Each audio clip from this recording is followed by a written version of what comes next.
वीर गोगाजी की कहानी। वीर गोगाजी राजस्थान के प्रसिद्ध लोक देवता और वीर योद्धा थे, जिनका जीवन साहस, वीरता और धर्म के प्रति समर्पण की मिसाल है। वे पूर्वी सदी के महान राजपूत योद्धा थे, जो अपने अद्वितीय साहस और धार्मिकता के कारण आज भी राजस्थान और अन्य हिस्सों में पूजे जाते हैं।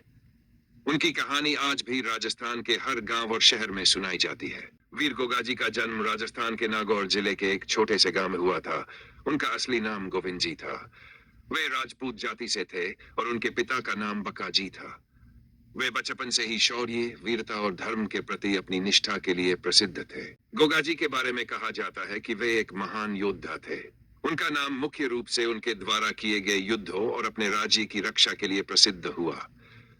एक बार एक भयंकर युद्ध में उन्होंने अपने देश की रक्षा के लिए कई दुश्मनों को हराया। गोगाजी ने कभी भी अपने धर्म और कर्तव्य से पीछे नहीं हटे और हमेशा अपने गांव और राज्य के लोगों की रक्षा की। गोगाजी के साथ उनकी एक विशेष गजा हाथी जुड़ी हुई थी। गोगाजी की वीरता का एक प्रमुख पहलू यह था कि वे युद्ध में हमेशा अपनी गजा के साथ जाते थे। इस गजा को उनके साथ जोड़ने के बाद उनकी वीरता और भी बढ़ गई। गोगाजी की गजा के साथ किए गए युद्ध और विजय की गाथाएं राजस्थान में प्रचलित है। गोगाजी के जीवन में धर्म और आस्था का विशेष स्थान था। वे भगवान शिव के परम भक्त थे और उनका विश्वास था कि विजय तभी संभव है जब व्यक्ति ईश्वर पर पूरी आस्था रखे।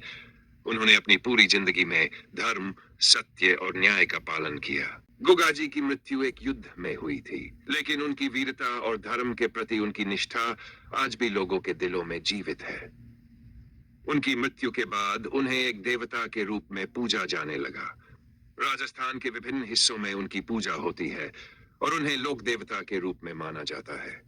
गोगाजी की पूजा विशेष रूप से उनके मंदिरों में होती है, जहां लोग उनसे सुख, समृद्धि और सुरक्षा की कामना करते हैं। उनकी गाथाओं और वीरता को लोग गीतों और भजनों के रूप में गाते हैं। वीर गोगाजी एक महान योद्धा और लोक देवता थे, जिन्होंने अपने जीवन में वीरता, धर्म और न्याय का आदर्श स्थापित किया। उनकी कहानी न केवल एक योद्धा की कहानी है, बल्कि यह हमें धर्म, कर्तव्य और विश्वास के प्रति समर्पण की शिक्षा भी देती है।